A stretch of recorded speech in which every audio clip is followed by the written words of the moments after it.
Canada won. That goal sender for Team Canada is crazy.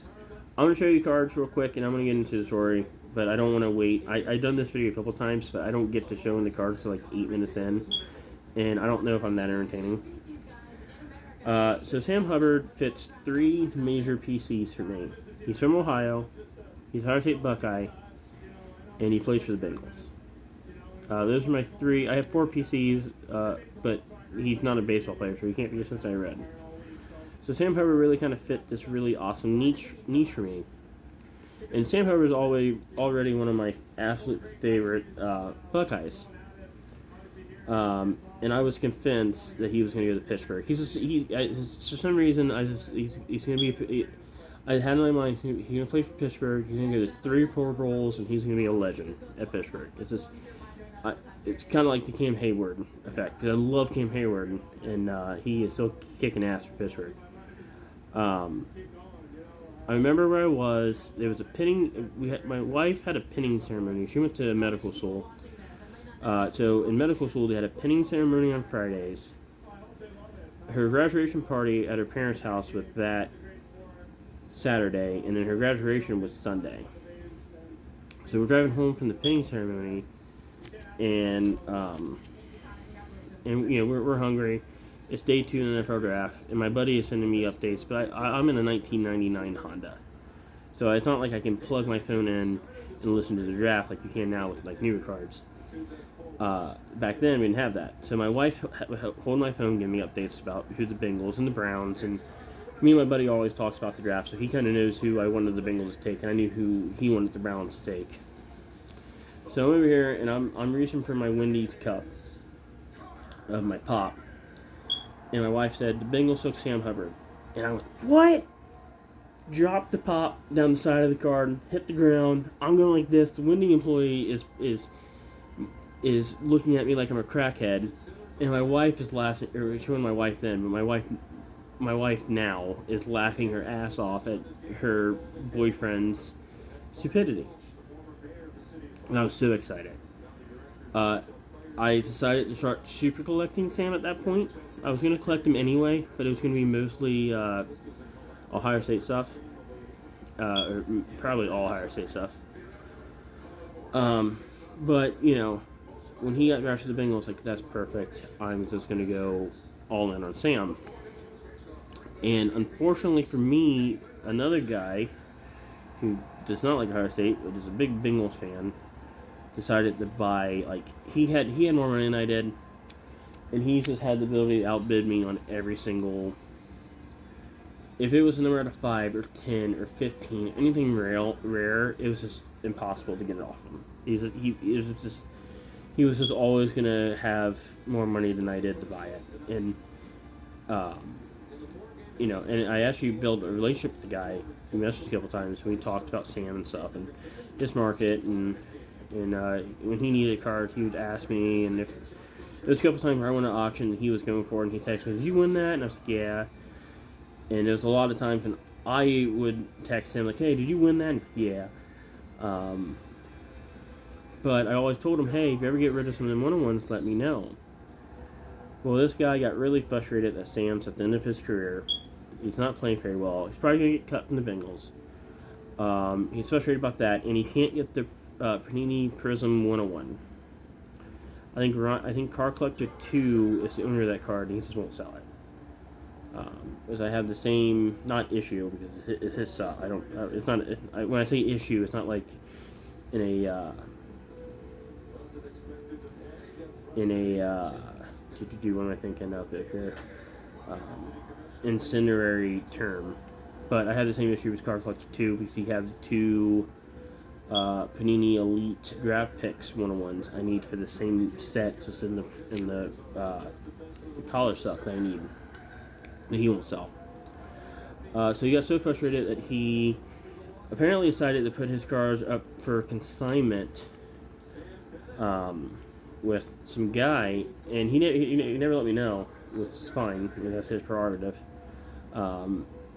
But he never let me know that these were for sale. So I was walking down a card show, and it was in a Scion case. Like, that's Sam Hubbard stuff.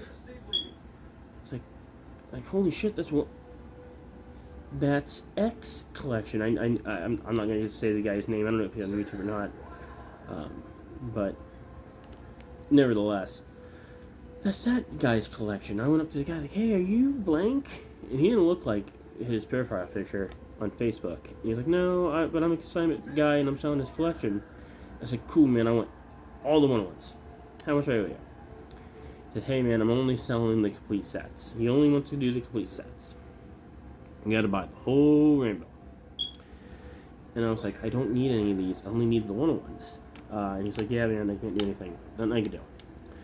So, but he did have good prices. So for both of these rainbows the whole rainbows of all the autographs, or all the autographs and all the base number cards, it was $250, but I think it's pretty fair. And I sold the rest of them that same day. Got about $100 back. So, you know, really, I'm $150 on these two one-on-ones for $75 a piece. I would have done that all day.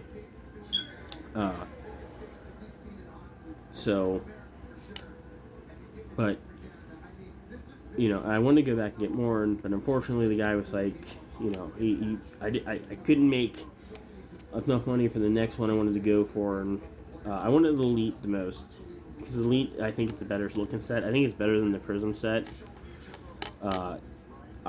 Especially the non-autograph stuff. The non-autograph stuff is really what I care about. This is kind of a cool thing to own. And now I do have the complete set of this, but for me, the non-autograph stuff is always kind of the stuff I gravitate towards when I'm building rainbows. But just to have these two one-on-ones of my favorite set of Sam's, the non-autographed 6. I don't know why. I don't see anything super glaring.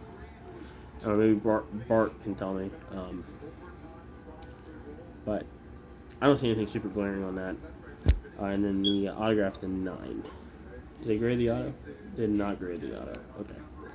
But the autograph to 9 and the base card, the one I care about, to 6. But this is the most important mail day since I bought Woody for the wall down there. You see my Barrett, my Urban, Bourne, there's my Smith. But this is probably my most important mail day. I mean, I would put these up, like, this one is probably my 3rd favorite piece of memorabilia I own. I own 2 Burroughs autographs on autograph 16 by 20s. I have Woody. So, if you count the Burroughs as 1, even though there's 2 autographs, you count Woody as 1, it would be either this or the Sam Hubbard autograph 98 yards. Because I don't know why I'm pointing because you guys can't see it. Autograph for the wall, 16 by 20 I own. But this is just, it could not be a cooler thing for me to own. This is the pinnacle of the Sam PC. I mean, it is. And this is something that I will never sell. This is something I probably won't sell. But this is, I mean, having both of them are really cool. And I'm not looking to sell either one of them. But to own this thing, this is it. This is nice. So, it's a Grail mail day. It's of a player that a lot of people probably don't know about. But he had a solid career. 8 years.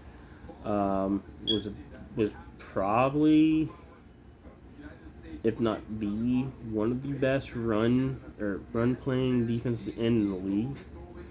Like he averaged like 6, 7, 8 sacks. But Sam Hubbard real impact was in the run game. And he was the lead at it.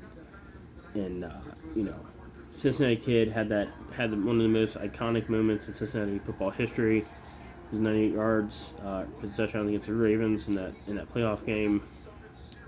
Also, super underrated, had impacted Patrick Mahomes on back-to-back plays in the 2021 AFC Championship game that eventually ended on a Von Bell pick and an Evan McPherson field goal to send the Bengals to the Super Bowl. He damn near tripped. Mahomes did fumble the ball. I think one of his linemen recovered, but Hubbard blew up that play. He was kind of a spy linebacker, and he rushed in and I mean, this is a huge play for that season, and this is a super important player in Cincinnati football history. My all-time favorite Bengal. I was talking to my dad about this earlier. Like, in my lifetime, I have a lot of favorite players. When I was super young, it was Chad. He made being a Bengal cool. And Palmer was the hope. And then I always had a thing for Leon Hall, who no one probably remembers, but I love Leon Hall. He's a cornerback for the from Michigan, funny enough. Fuck Michigan. And had a great career with the Bengals. Was a great player. And then it was just really solid play from Dalton. It was a generational talent in Green. And now in this new era is Joe Burrow, who is he's not there yet. It's still Munoz, but is on his way to being the greatest Bengal of all time. But the thing that I like about Sam, other than the fact that he was a Buckeye and I collect, but the thing about his football, when he retires and they're writing about his career, you can't tell the story of Cincinnati Bengals football without Sam Hubbard. From 2018 to 2023, 4, and two of the best teams in the club's history, you can't talk about without Sam. So, a Cincinnati kid that made it right. So, this is my holy grail. These are my two favorite cars I own for the Sam Hubbard PC. And hopefully you see more Hopefully you see more of Sam come up here, because that guy's still selling his collection, and I'm still buying it if I can get the money together. So that's it. Thanks for watching this video, and fucking Canada.